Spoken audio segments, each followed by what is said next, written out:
Klausimų buvo labai daug iškelta, pradedant nuo kas svarbiausia vaiko mokymėse, koks yra mokinys, šiuolaikinis mokinys, koks yra šiuolaikinis mokytojas, kokia yra mokykla, ko mokyti, ką vaikas turėtų pasiekti, kas iš to, kokia iš to nauda, koks rezultatas ir kodėl to reikia, kam to reikia, ar svarbiausia, kaip tai padaryti. Pats sunkiausias klausimas ir jums, ir mums. Kaip padaryti, kad iš tikrųjų aktyvintumėm vaiko mąstymą, suteiktumėm jam daugiau savarankiškumo, įtrauktumėm jį labiau, tai tikrai jūs nuolat keliat šios klausimus, mes taip pat. Ką mes iš savo pusės galim padaryti, tai ir stengiamės padaryti. Taigi, klausimas kaip? Šitą klausimą mes tikrai skyrėme daugam ir dirbome labai daug su vadovėlių autoriais ir su mokytojais ir kalbėjome su mokiniais. Ir dabar, kadangi jų čia visai nėra, ir mes truputėlį jau tokie, suaugę žmonės, šiek tiek gal dėl to ir pavargom, neturim kibirkštėlės, tai aš noriu trupučiuką parodyti vieną labai trumpą fragmentą, mažų vaikučių nuomonę, kaip jie norėtų mokytis. Bet kokią pamoką, ar kuria yra pas mus? Pakviestumėm cirko akrobatus ir jie mums obuoliais žongliruotų. Ten būtų banginiai, mes ant jų atsisėstume ir nuplauktume ten, kur gyvena ereliai, tada su jiems paskraidytume ir pamatytume daug įdomybių. Gal kokioj mašinų gamykloj. Nuvažiuoti kažkur pas kosmosininkus ir, paklausti, kas ten yra įdomus, kaip ten skrydis, kaip ten viskas toliau. Daug įdomiau ir pamatyti gyvai ir, gal net paliesti. Ten parodai, ką jie dedasi, kai skrenda į kosmosą. O paveiksliukai būna kartais ir netikslus. Jinai turi tikrą kailį, pavyzdžiui, ten tai nupiešta ir yra lapas paprastas, o ten vis tai ne lapas ir ne kažkas dar. Gali mums parodyti, kaip tikras raketas atrodo. Mes sėdėtume ant eglučių nupjautų. Kažkokie monstras ir ten kažkas turėtų išgelbėti pasaulį. Pasalai būtų iš medžių. Aš norėčiau, kad mano pamoka vyktų traukinyje ir tenais visi vaikai pieštų pro langą einančius vaizdus. Reikia pačiam ateiti, nes kitaip nieko nesužinosi, pati laboratorija ir kas nors pas tave neateis.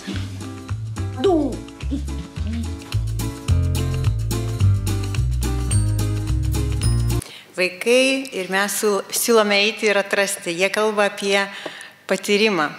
Mes taip pat, tai patyriminis mokymasis irgi yra viena iš dalių ir irgi yra kažkiek integruota to. Tačiau labai vienas berniukas gerai pasakė, jeigu atkreipė dėmesį, reikia patiems nueiti, pati laboratorija pas mus neateis. Reikia nueiti, reikia tyrinėti, reikia daryti, reikia veikti. Reikia paliesti, ar ne? Nes vien tik tai klausyti, tikrai neužtenka. Taigi, klausimų daug ir įvairių.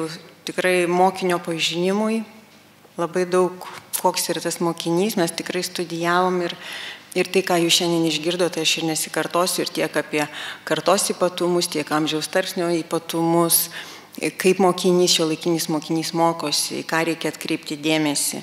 Koks yra mokytojas dabar, kiek mokytojas yra pažengęs, kiek yra tokių novatorių mokytojų, kiek norinčių, dar nenusivylusių ir norinčių dirbti kitaip arba dirbti pakankamai interaktyviai su šiuolaikiniais vaikais. Ir kaip mes galim tiem mokytojam padėti, kad jų būtų daugiau. Ir kokia yra mokykla, ar iš tikrųjų mokykla nori atsinaujinti, nori eiti koja kojant su laiku, ar nori nori būti tradicinė akademinė mokykla, tai irgi yra gerai, bet svarbu, kad koks būtų rezultatas, kad vaikai vis dėlto kažką teigiamo išsineštų iš mokyklos. Ir aš tikiu, kad iš kiekvienos mokyklos galima išsinešti labai daug pozityvių dalykų. Bet norisi, kad jų būtų ne tik savijautos prasme, bet ir iš tikrųjų ir žinių, ir įgūdžių prasme, kad būtų kuo daugiau naudos vaikui, kuris išeina į gyvenimą ir pradeda gyventi savarankiškai. Na va, ir daugybė kitų klausimų, kurie susiję su metodikom, kaip tai padaryti, kokiais būdais ir priemonėm ugdyti mokinių mąstymą, mokinių bendruosius gebėjimus. Tai iš tikrųjų galvosūkiai pakankamai sudėtingi, bet tai yra galimybės. Tai yra ne tik problemos, bet tai yra ir galimybės, su kuo galima dirbti, ir mes dirbome. Taigi, didžiausias dėmesys mąstymo ugdymui ir bendrųjų kompetencijų ugdymui. Mąstymą suprantam kaip tai, sakykime, ko nežinom, siekis, atsakymas į neaiškius vidinius ir išorinius klausimus, ieškojimas atsakymų, pastangos, noras suprasti esmę, spręsti problemas. Tai pradžioje įsikėlę klausimus, aišku, įsivertinom, kągi mes jau žinome ir suprantam ir mokam, kokią turim patirtį kaip leidykla, kokią patirtį turi mūsų autoriai, mokytojai ir visą tai apjungiam. Jau minėjau, tikrai nagrinėjomės tiek kartų ypatumus, tiek tarptautinių pasiekimų, tyrimų rezultatus ir ataskaitas, kur yra spragos, ką reikia, kur galėtumėm fokusuotis labiau. Nagrinėjom būtent įvairių, sakykime, mokymosi modelių skirtumus ir ypatingai tradicinio ir mokymosi tyriant arba problemų sprendimų grįsto mokymosi skirtumus.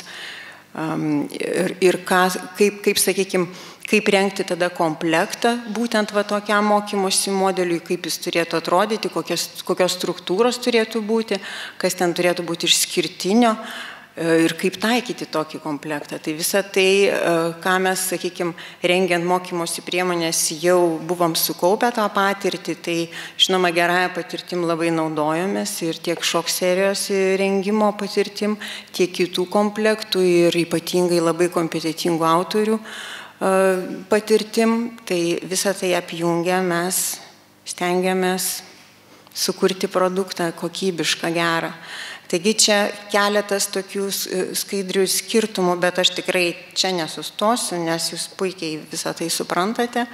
Kai pagrindinis veikėjas yra mokytojas, yra didžiausias dėmesys, jis stovi, sakykime, prieš klasę ar ne, ir visą tai perteikia, mokiniai daugiau ar mažiau pasyviai klauso, stengiasi įsidėmėti ir visą darbą daugiausia atlieka pamokos pabaigoje, praktinį darbą arba jau namuose, kas irgi būna labai sudėtinga, nes dažnai namų darbus atlieka vangiai arba nesupranta ir pagalbos labai, labai retai sulaukia. Nes iš namiškių tikrai negali sulaukti, būdamas paauglių pagalbos ir nelabai ir nori.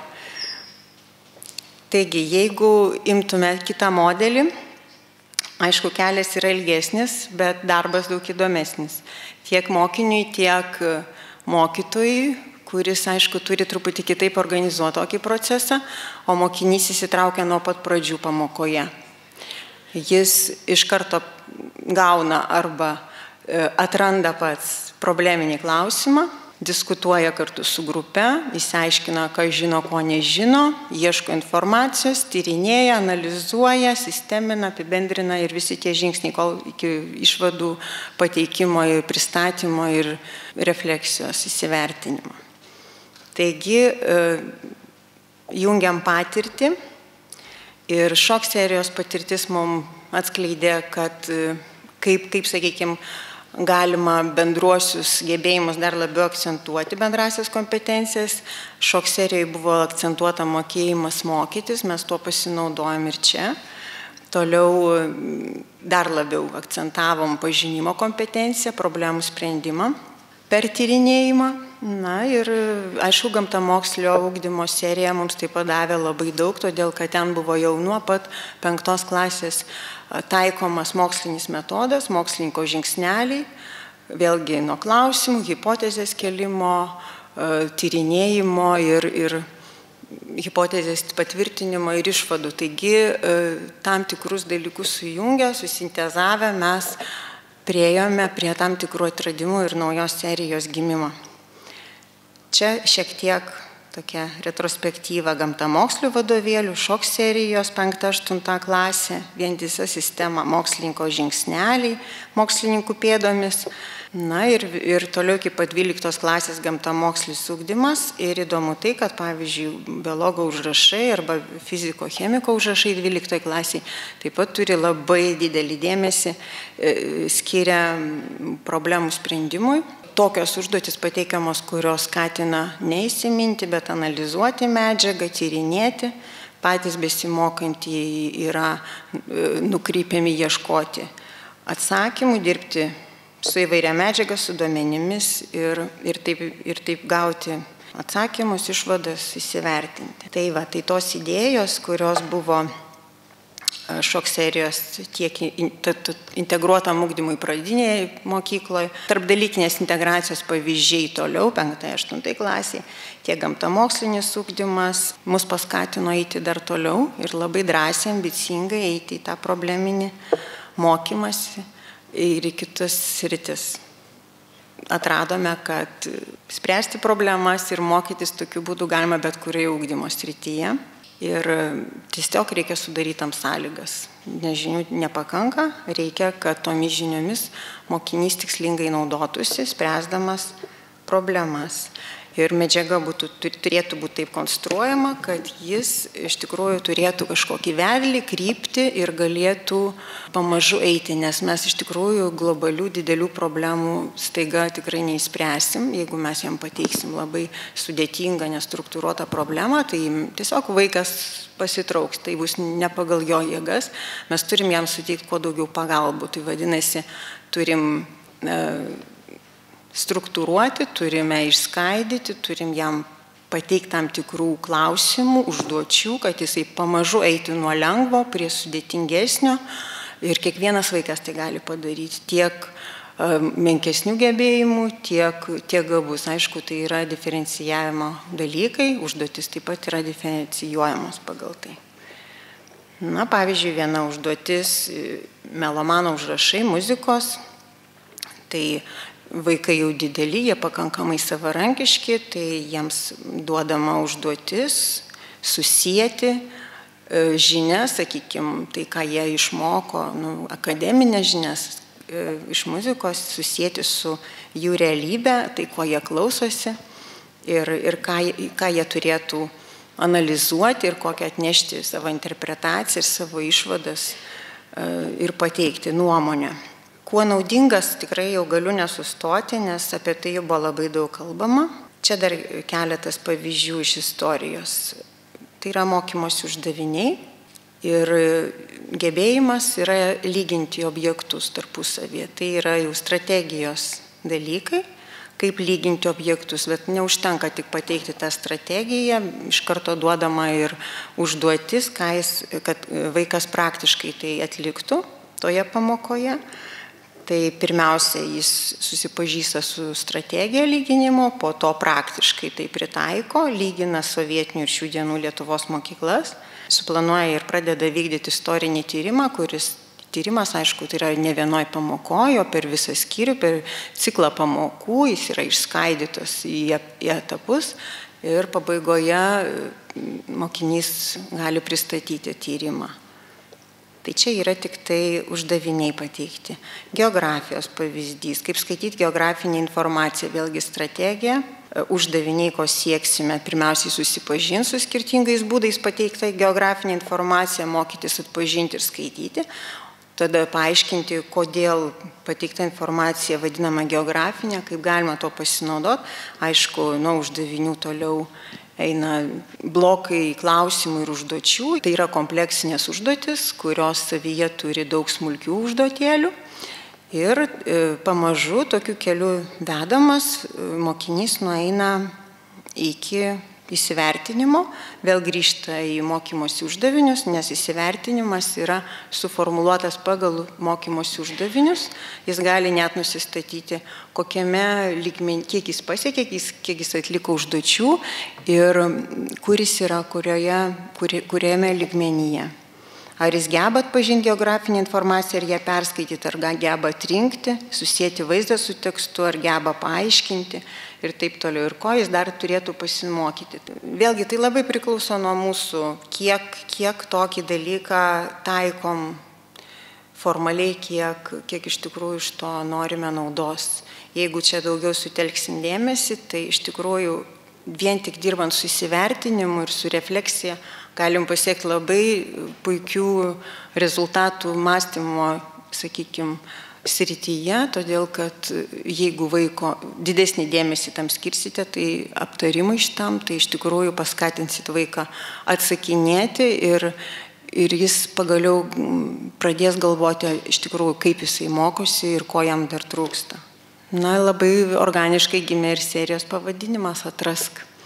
Todėl, kad tai tikrai ėjom labai sudėtingų atradimų keliu, tai jis buvo pakankamai ilgas. Čia tik pristatymas toksai trumpas gali būti, bet šiaip buvo labai ilgas kelias ir sudėtingas.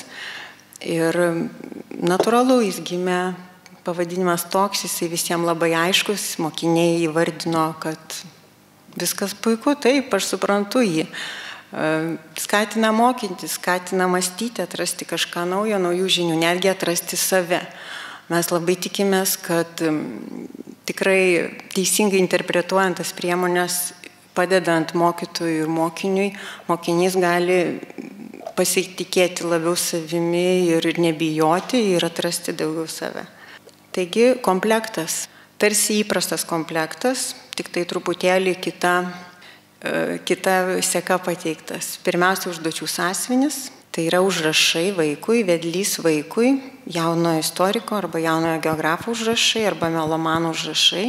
Tai yra pagrindinė komplekto dalis. Jis veda vaiką per pažinimą, iš dalies paima vadovėlio funkcijų, nes vadovėlis tampa tik tai pagrindinis informacijos šaltinis. Duodama tekstinė vaizdinė medžiaga. Taip pat ten yra ir klausimų, ir įdomybių, ir nuorodų.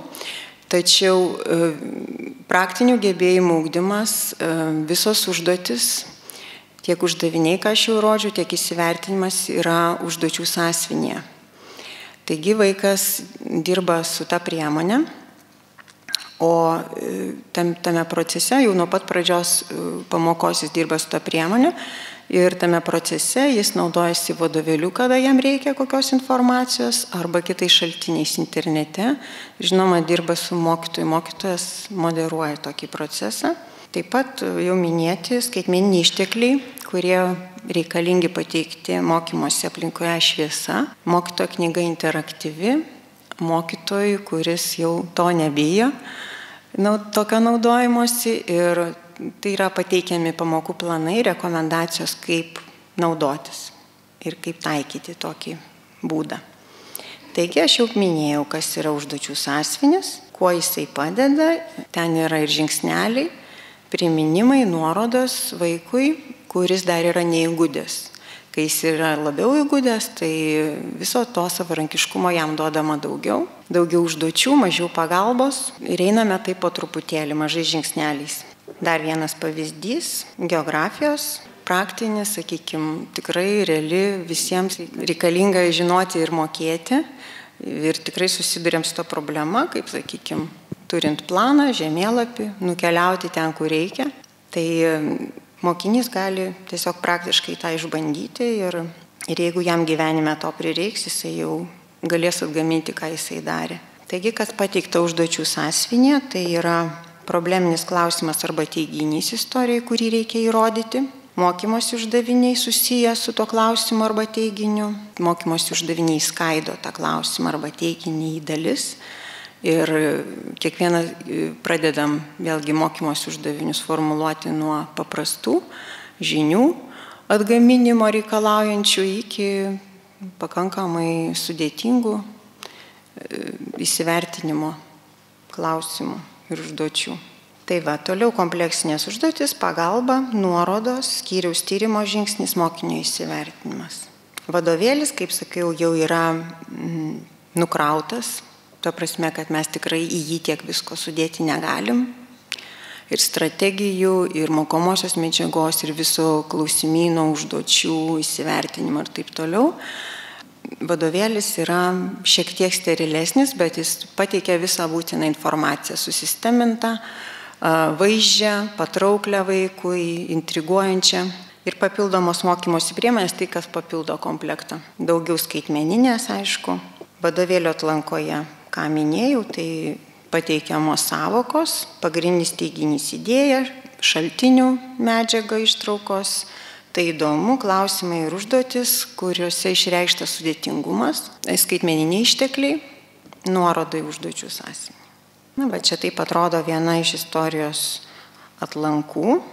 Tie, kurie liks pasikalbėti su istorijos komplekto autoriais, tai tikrai galėsite panagrinėti daugiau ir su geografijos taip pat, ir muzikos. Tai labai tikrai rekomenduoju pasigilinti ir pasidalinti idėjomis ir pasiūlymais ir pastabom visko. Mokytojo knyga labai svarbi dalis mokytojui, nes tikrai suprantam, kad tai nėra paprastas procesas kitaip organizuoti tokias pamokas. Tai kiek įmanoma pateikiam pagalbos mokytojui. Skaitmeninio turinio, ką mes kūrėme dar papildomai, tai yra skaitmeninėje aplinkoje šviesa pateikiama medžiaga skaitmeniniu formatu vadovėlio arba mokomosios knygos. Pamokos planai, ištekliai, gali būti pateiktis pamokoms, apklausos mokiniams, kur iš karto galima pateikti klausimus ir gauti grįžtamą ryšį, jeigu pateiksite į kažkokius, sakykime, kompiuterius arba planšetes arba telefonus, tai mokiniai galės atsakyti iš karto ir jūs turėsite atsakymus ir matysite jų rezultatus. Na, o pats taikymas, jau minėjau šiek tiek, kad galima pradėti pamoką nuo užduočių sąsiuvinio.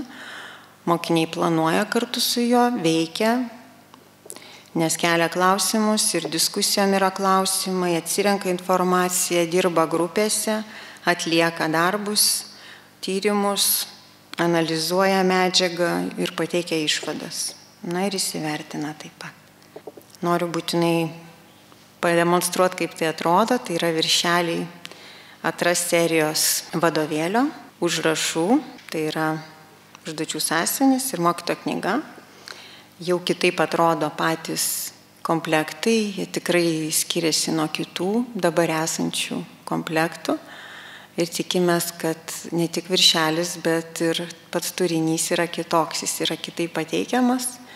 Ir turim labai didelės komandas autorių grupėje ir ne tik autoriai, bet ir konsultantai, kiek galim, tiek su jais konsultuojamės. Ir tai yra mokslo daktarai, kurie tam tikras dalis mums padėjo dar tobulinti. Tai šiandien jūs galėsite susitikti su kai kuriais autoriais ir būtinai užduokite jiems gerų klausimų. Čia geografijos turim. Atras serijos komplektą. Vadovėlis kol kas bus pateiktas tik tai skaitmeniniam formate, ne popierinis, dėl tam tikrų priežasčių. Tačiau užrašai bus ir mokytojas ras visą medžiagą, gaus medžiagą nemokamai, skaitmeniniam formate tiek vadovėlį, tiek mokytojo knygą ir visus išteklius. O čia muzikos komplektas, melomano užrašai, vadovėlis ir mokytojo knyga. Taip pat skaitmeniniai ištekliai yra rengiami epochų juosta, kurią taip pat rasite toje pačioje aplinkoje. Na va, ir dar labai svarbus dalykas, aišku, pirmieji žingsniai tokiam ambicingam projekte yra, iš tikrųjų, galbūt ir netokie platus ir dideli. Ir tikrai tikiuosi, kad tai yra bendras rezultatas, bendros pastangos ir mes tiesiog veikiame ir nesustojame. Va, Edisonas darė 10 000 bandymų, kol išrado elektros lemputę ir kol jam pavyko, bet tai yra atkaklumas, tai yra siekis, tai yra noras padaryti kažką geriau, bet daryti. Tai mes iš tikrųjų darom ir labai stengiamės. 7 myliai žingsniais tikrai negalim žengti šitoje srityje, jūs patys suprantate. Bet tai yra pakankamai didelis žingsnis lyginant su kitais komplektais ir mes norim jūsų supratimo, palaikymo ir jūsų refleksijos, jūsų grįžtamo ryšio, kaipgi mums sekasi ir ką mes galime kartu patobulinti. Ir žinoma, jūsų noro pabandyti. Mes su kai kuriais mokytojais tai jau išbandėme, šitą medžiagą bandėme, turėjom pilotinį projektą. Istorijos geografijos medžiagą išbandėme, su 11 mokytojų išbandė tą medžiagą, 272 mokiniai iš įvairių Lietuvos mokyklų, Vilniaus, Kauno, Klaipėdos, Panevėžio ir mažesnių Pakruojo, Rokiškio. Ir buvo tikrai labai įdomu ir dirbam su tais mokytojais ir gavom iš jų labai daug gerų ir pastebėjimų, po to mes labai daug ką pakeitėm. Ir tikimės, kad tokių bandymų bus ir daugiau ir mes tikrai nuolat eisim pirmin. Čia yra atsiliepimai, bet aš jų dabar taip labai neskaitysiu, tiesiog labai daug kas patiko mokytojam, patiko ir toks būdas, jie išbandė tą būdą, nes labai pamatė vaikų susidomėjimą didelį. Ir jiems patiko tie gražiai žurnaliukai, jie dar tada buvo žurnaliukai tokie, tai buvo patrauklu, jiems įdomu ir jie norės to dirbti ir toliau ir kai ką netgi taikė toliau, nors ir nebeturėjo tos medžiagos, pavyzdžiui, įsivertinimo sistemą jie toliau taikė. Tai va, tai mes matom galimybės, ne tik problemas, tai labai tikimės, kad ir jūs matot galimybės visur, kur. Ne tik, kad tai yra labai sunku ir yra problemos, vien tik tai neįsprendžiamos, jos visas yra įsprendžiamos, tik tais reikia mažai žingsniukais pradėti vis dėlto ir jas spręsti. Tai jeigu matysim galimybės visur, tada bus labai sunku netgi pasirinkti, bus iš tų galimybių kažkuria tai geriausia. Tai tikimės, kad iš tikrųjų mokinys yra arba labai greitai bus toks, kuris su mokiniais kartu dirbs ir norės dirbti, norės mokytis. Ir jie tikrai gali prisimti daugiau atsakomybės, negu mums atrodo, tik sudarykim jiems sąlygas. Tai. O mokytojas, manome, nestaikom būtent tokiam mokytojui, kad vis dėlto jis yra organizatorius, o ne tik žinių perteikėjas. Nes kitaip tokių priemonių nekurtumėm. Tikslai visiems labai aiškus ir žinomi. Svarbiausia, kad tikrai mokinys išmoktų toliau lavintis be mokytojo pagalbos. Tai tikimės, kad atrasime kartu tą kelią.